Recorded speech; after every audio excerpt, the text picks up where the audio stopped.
তাহলে একটু লয়ে ফেলাও পানি দেন পানি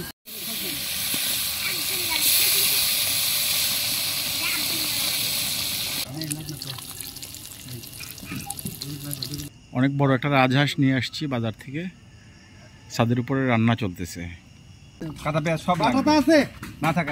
বাটাটা আছে দিয়েন না মনে বাটা মরিচ ওটা কি রসুন বাটা আদারও দে ওটা কি রসুন ওই পাশে আদা দেন না রসুন দে রসুন বাটা এত কিছু দেয়া হচ্ছে কি রান্না করার জন্য সেটাই তো জানি রান্না করতেছি হাঁস রাজহাঁস রসুন ব্যাগটুকু দেন আল্লাহই জানে কি হবে পেঁয়াজটুকু দিয়ে দেব সব এখন আমি দেব মরিচের গুঁড়া আরে রিপোর্ট বেশি হয়ে গেছে না বেশি দেন একটু দেন হ্যাঁ বেশি দেন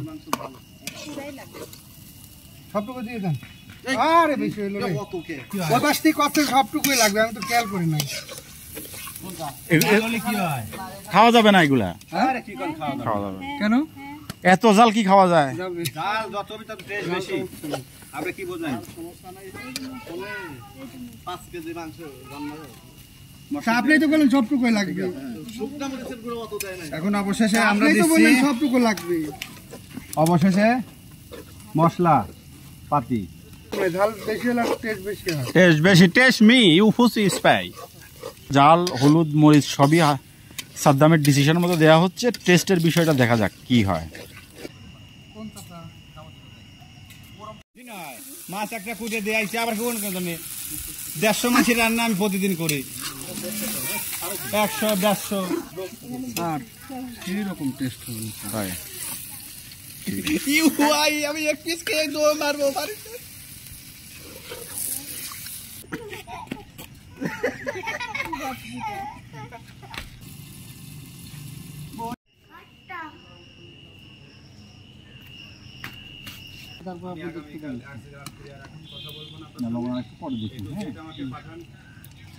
রান্না প্রায় শেষ এখন একটু লবণ দেখা দরকার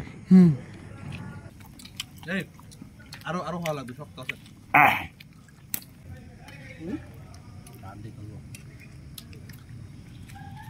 আমাদের রান্না মোটামুটি শেষ এখন নামিয়ে ফেলার পালা কালারটা খুব সুন্দর হয়েছে চমৎকার কালার একটা বড় রাজহাঁস খুব সুন্দর মশলা দিয়ে রান্না করা হয়েছে এখন খাওয়ার পালা সাদ্দাম কিন্তু আসলে ভালো রান্না করে আমরা কয়েকদিন পরে একটা ভেড়া জবাই করবো ভেড়া এই মাংসটা নদীর পাড়ে চলে যাবো ওই দিন আবার ওইটা থাকবে স্যার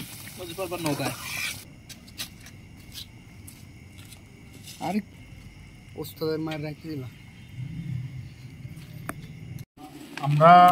হাঁসের মাংস রান্না করছি খাওয়া শুরু হয়ে গেছে হাঁসের মাংস খাবো এখন রাজহাঁস সাদ্দামের রান্না কেমন হয়েছে খেয়ে দেখি হয়েছে সাদ্দামকে আজকে মার্ক দেওয়া হবে